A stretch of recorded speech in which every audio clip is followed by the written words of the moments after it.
Good morning, नमस्कार। Balaji online classes में आप सभी का हार्दिक स्वागत, अभिनंदन। जैसा कि हमने कल जनरल साइंस में हमने ग्रंथियों के बारे में पढ़ना शुरू किया था और हमने मस्तिष्क की ग्रंथि और गले की ग्रंथि के बारे में अध्ययन किया था। उसके आज हम ग्रंथि के बारे में पढ़ते हैं। तो आज हम पढ़ते हैं हमारी सीने में जो ग्रंथि होती है, थाइमस ग्रंथि।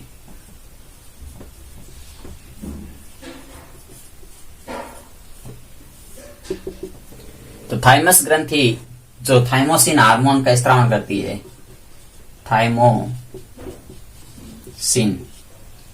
थाइमोसिन हार्मोन का स्त्राव करती है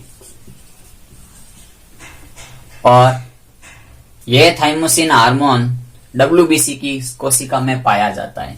WBC की यानी कि जो हमारी श्वेत रक्त कणिकाएं होती है उसकी कोशिका में काम आती है। साथ ही साथ ये दोनों थाइमोसिन हार्मोन के रूप में जब WBC में कोशिका होती है, वो होती है WBC की कोशिका कौन सी? एक लिम्फोसाइट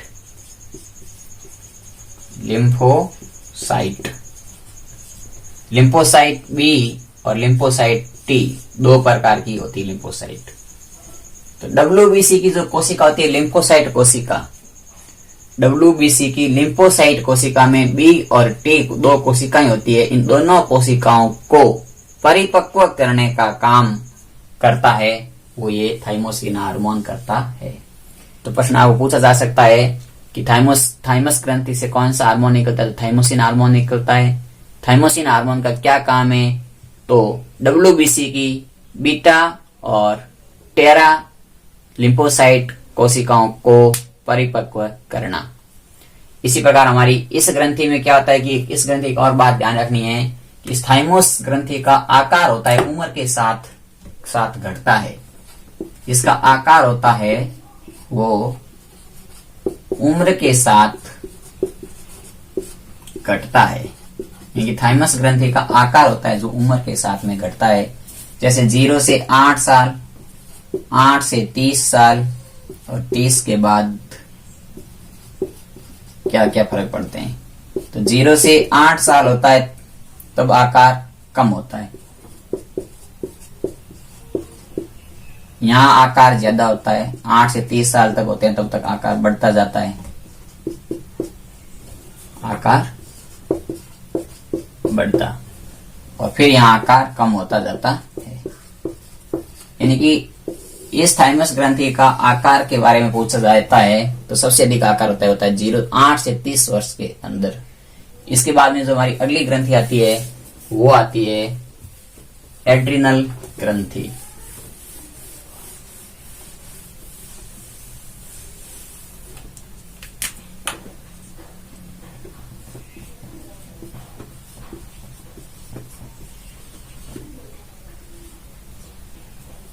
एड्रिनल ग्रंथि। तो एड्रिनल ग्रंथि का दूसरा नाम होता है अधिवक्रक ग्रंथि। यानी कि किडनी के बाहरी भाग में होती है अधिवक्रक ग्रंथि, अधिवृक्क ग्रंथि, ये इसका दूसरा नाम है। एड्रिनल या अधिवृक्क ग्रंथि होती है।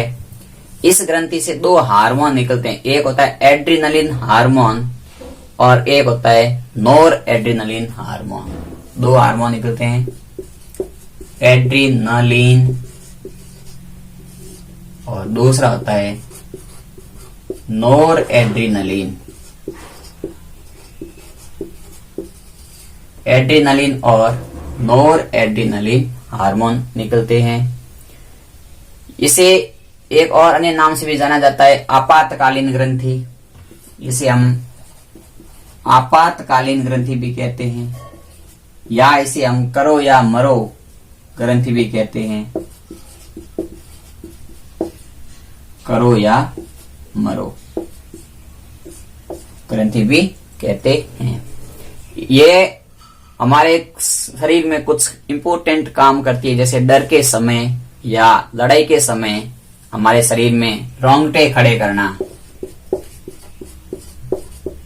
रोंगटे खड़े होना इस एड्रिनलिन हार्मोन के कारण होते हैं। कंपन होना, शरीर में आपने देखा होगा डर लगता है तो कंपन शुरू हो जाती है, कंपन होना, गला सूख जाता है, लार कम हो जाती है, तो ये सारे के सारे गला सूखना, लार कम होना, ये एड्रीनलिन ग्रंथि से होता है। फिर आता है कि एड्रीनलिन ग्रंथि होती है, इसके एक भाग होता है जिसका नाम है वलकुट भाग। तो वलकुट भाग से 3 हार्मोन निकलते हैं और तीनों हार्मोन के कुछ काम होते हैं। तो इस एड्रीनलिन के ग्रंथि के वलकुट भाग से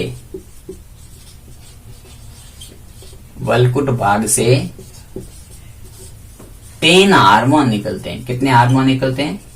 3 हार्मोन। तो इस एड्रीनलिन ग्रंथि के वलकुट भाग से 3 हार्मोन निकलते हैं। पहला होता है ग्लूकोराइट, दूसरा होता है मिंड्रेट्रोइड और तीसरा होता है एंड्रोडम हार्मोन। यानी कि 3 हार्मोन निकलते हैं। पहला हार्मोन होता है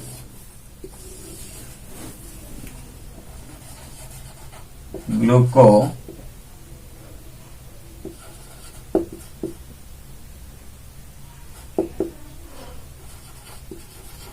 दूसरा होता है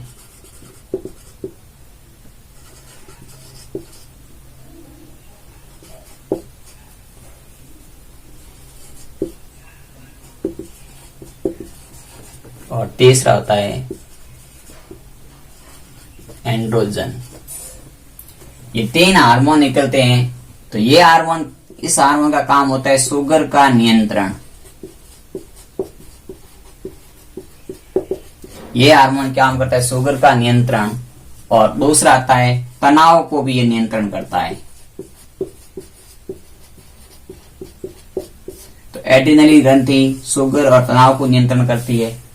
इसी प्रकार यह हार्मोन हमारे शरीर में नमक का नियंत्रण करता है।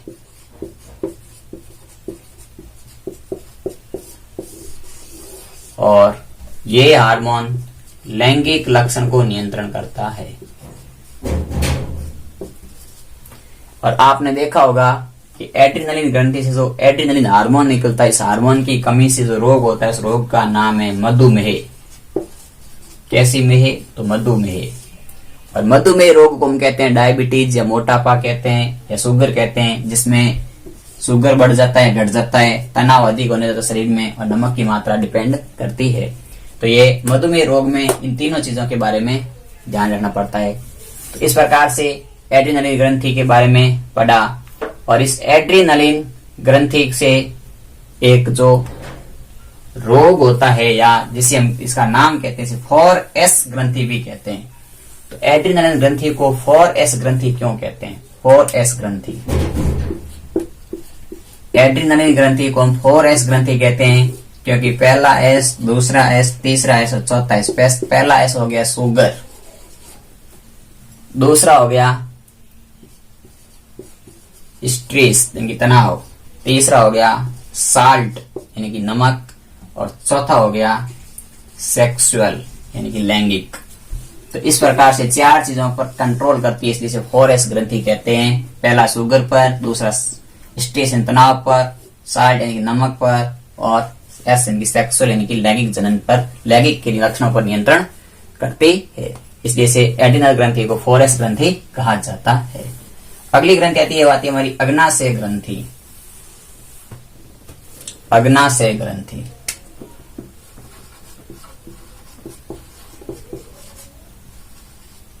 तो अग्नाशय ग्रंथि, इसकी खोज की थी, वो की थी लैंगरहेंस ने। इसकी खोज की थी लैंगरहेंस ने।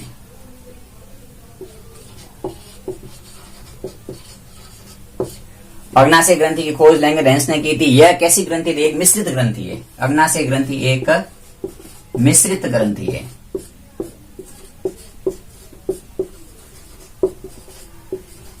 क्योंकि इसे हार्मोन भी बनता है, इसे जूस भी बनता है और इसे एंजाइम भी बनता है। सॉरी, हमने एड्रीनलिन में इंसुलिन पढ़ा था, वो यहाँ है कि तीनों बनते हैं और ये होती है लैंगरहेंस की दीपिका में पाई जाती है। फिर आता है कि इस ग्रंथि से जो इस ग्रंथि में कोशिकाएं होती है वो होती है, एक होती है अल्फा कोशिका, अग्नाशय में अल्फा कोशिका होती है, बीटा कोशिका होती है, डेल्टा कोशिका होती है और चौथी होती है एफ कोशिका। तो इस अग्नाशय में इस बीटा कोशिका द्वारा इंसुलिन हार्मोन स्त्राव होता है। इंसुलिन हार्मोन अग्नाशय से निकलता है, ना कि एड्रिनलिन से। इंसुलिन हार्मोन स्त्राव होता है और इस इंसुलिन हार्मोन की खोज की थी बेंटिंग और बेस्ट ने की थी। इसकी खोज की थी वो की थी बेंटिंग और बेस्ट ने की थी। बेंटिंग और बेस्ट ने इंसुलिन हार्मोन की खोज की थी। इस हार्मोन में जिंक धातु की हेल्प करता है, ये जिंक धातु की हेल्प करता है और ये हार्मोन ब्लड में शुगर को नियंत्रण करता है, खून में शुगर का नियंत्रण करता है इंसुलिन हार्मोन। और जब ये शुगर एक्स्ट्रा हो जाती है खून में तो लिवर में जाकर के जम जाती है। इसी प्रकार बीटा सेल से होता है, अल्फा सेल से एक हार्मोन बनता है, उस हार्मोन का नाम है ग्लाइकोगॉन हार्मोन। ग्लाइकोगॉन हार्मोन, वो ग्लाइकोगॉन हार्मोन होता है, वो इस अल्फा कोशिका से निकलता है और इसकी खोज की थी काइम्बले और मुरली ने। ये उपवास के समय एक्टिव होता है, यानी कि जब हम कोई उपवास करते हैं तो उस समय ये एक्टिव होता है। उपवास के समय एक्टिव होने वाला हार्मोन कौन सा है, तो वो है ग्लाइकोगॉन हार्मोन।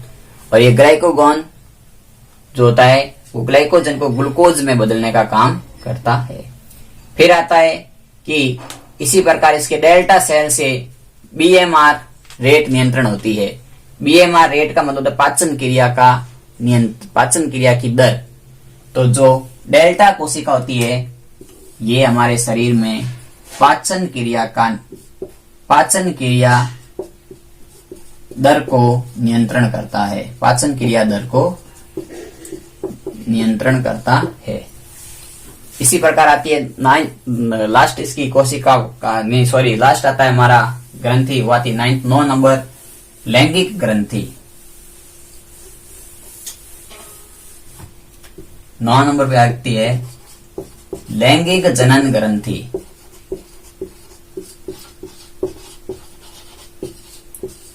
तो लैंगिक जनन ग्रंथि में 2 प्रकार की ग्रंथि होती है, एक होती है जो होती है मेल और एक होती है फीमेल, पुरुष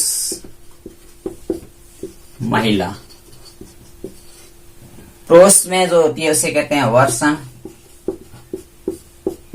और महिला में होती है उसे हम कहते हैं अंडाशय। और पुरुषों में जो इस वर्षण का जो हार्मोन होता है वो होता है टेस्टेस्टेरोन हार्मोन, जिसे दाढ़ी मूंछ का आना, आवाज भारी होना। और यहाँ होता है वो हार्मोन होता है एस्ट्रोजन और प्रोजेस्टेरॉन।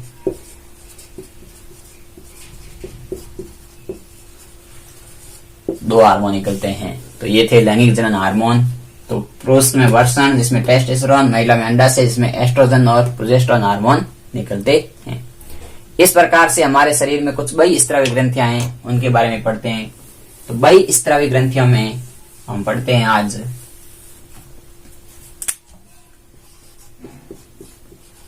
बहिस्रावी ग्रंथि।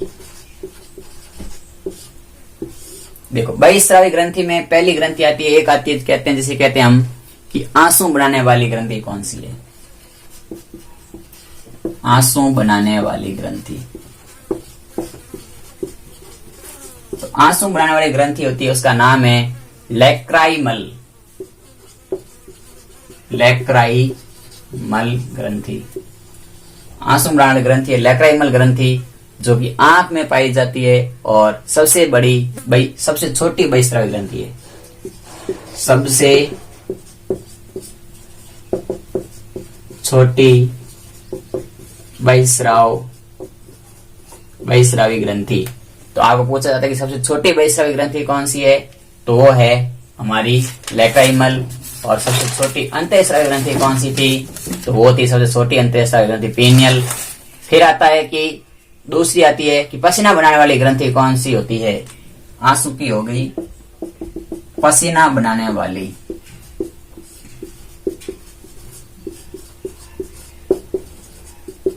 तो पसीना बनाने वाली ग्रंथि होती है, वो होती है स्वेटिंग ग्लैंड, स्वेटिंग ग्रंथि, जो कि त्वचा में होती है, यानी कि पसीना बनाने वाली होती है त्वचा में। फिर आती है सबसे बड़ी बहिस्रावी ग्रंथि, तो वो होती है लीवर। तीसरी आती है लीवर या यकृत, ये सबसे बड़ी बहिस्रावी ग्रंथि है।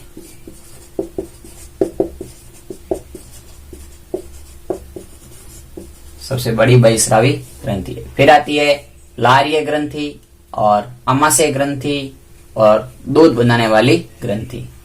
तो अब बात पढ़ते हैं कि लीवर ग्रंथि या लीवर क्या होता है, इसमें पढ़ते हैं, लीवर के बारे में पढ़ते हैं, फिर लीवर के कार्य पढ़ते हैं। और बाकी जैसे लारीय ग्रंथि बता दी मैंने भोजन में कि मुख में लार ग्रंथि पाचन क्रिया में पढ़ा था, आमाशय ग्रंथि मैंने पाचन क्रिया में पढ़ाई थी, और दूध बनाने वाली ग्रंथि भी मैंने अभी पीछे पढ़ाई थी। तो आज हम पढ़ते हैं हमारी लीवर या यकृत। तो लीवर या यकृत क्या होता है, इसके बारे में पढ़ते हैं। तो सबसे पहले आती है कि यह सबसे बड़ी ग्रंथि है शरीर की, और सबसे बड़ी बहिस्रावी ग्रंथि भी है। और ये कहाँ पाई जाती है, तो ये छोटी आंत के ड्यूडेनम भाग में, ड्यूडेनम वाले भाग में पाई जाती है। फिर आता है कि किस साइड में पाई जाती है, तो ये बॉडी के अंदर, हमारे शरीर के अंदर दाएं भाग की तरफ लीवर कहाँ होता है, तो शरीर के राइट साइड में होता है। फिर आता है कि लीवर की कोशिकाएं क्या कहलाती है, तो जो इसकी कोशिकाएं होती है उसे हम कहते हैं हेपेटोलॉजी, यानी कि लीवर का अध्ययन हेपेटोलॉजी कहलाता है, लीवर का अध्ययन। तो लीवर का अध्ययन होता करते हैं जिस शाखा में उसे कहते हैं हेपेटोलॉजी कहते हैं। फिर आता है कि लीवर का रंग कैसा होता है, तो लीवर का रंग होता है लाल भूरे रंग का, लीवर होता है वो लाल भूरे रंग का होता है।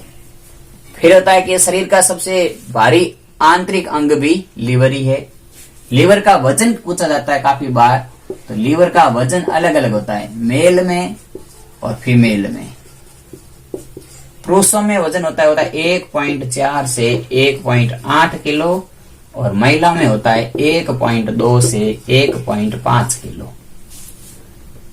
और ओवरऑल पूछे गए, यानी पुरुष महिला का ना पूछ के सामान्य पूछ ले कि ओवरऑल लीवर का वजन कितना होता है, तो होता है 1.5 किलो सामान्य। और लीवर की कोशिकाएं होती है हेपेटिक कोशिकाएं कहते हैं। और हेपेटिक कोशिकाओं की एक खासियत होती है कि इसमें पुनर्निर्माण की बहुत तेज क्षमता होती है, इसीलिए कोई भी मनुष्य व्यक्ति अपना 40 से 50% लीवर दान करता है ना, तो भी वापस बन जाता है। फिर आता है कि लीवर के अंदर एक बहिस्रावी ग्रंथि जुड़ती है जिससे पीत रस बनता है, और उस पीत रस का पीएच मान कितना होता है, तो 7.8 होता है, मैंने पहले बता रखा है। फिर आता है कि पीत रस में कौन कौन से खनिज होते हैं, तो पीत रस में खनिज होते हैं कॉपर, आयरन और पोटेशियम। पीत रस बनता है, और इस पीत रस में खनिज होते हैं कॉपर, आयरन और पोटेशियम। आयरन का होता है Fe, कॉपर, आयरन और पोटेशियम Cu। पीत रस में 3 प्रकार के खनिज होते हैं, कॉपर, आयरन और पोटेशियम। फिर आता है कि इस वक्रक के क्या कार्य होते हैं, या इस लीवर के काम क्या होते हैं। तो लीवर के काम होते हैं वो हम लिखते हैं। तो पहले लीवर के बारे में कुछ सामान्य बातें पढ़ दी हमने, अब हम पढ़ते हैं लीवर के कार्य, यानी कि इस लीवर शरीर, हमारा शरीर में जो लीवर है उसका क्या काम है। कहते हैं लीवर खराब हो गया तो मनुष्य की मृत्यु हो जाती है। तो लीवर के कार्य, पहला काम होता है कि जहरीले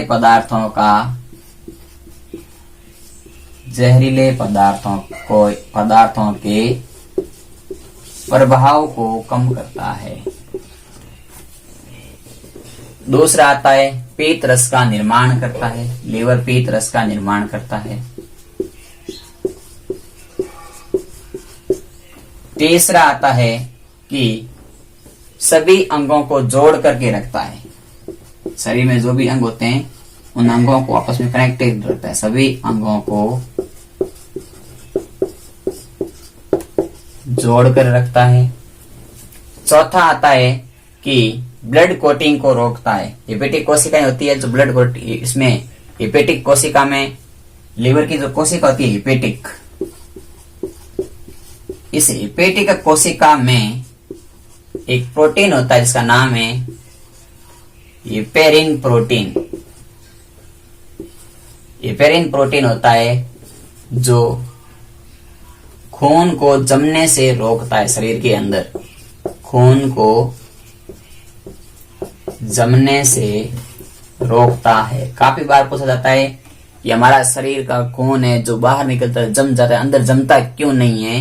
क्योंकि इस हेपेरिन प्रोटीन के कारण जमता नहीं है, और हेपेरिन प्रोटीन होता है लीवर में।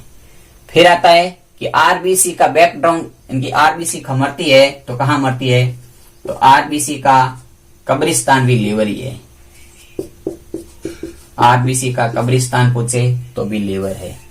फिर आता है कि इसमें सभी विटामिन का स्टोर होता है, तो कहाँ होता है? वो लीवर में होता है। लीवर कुल मिलाकर के पूरे सिस्टम को कंट्रोल करने का काम करता है।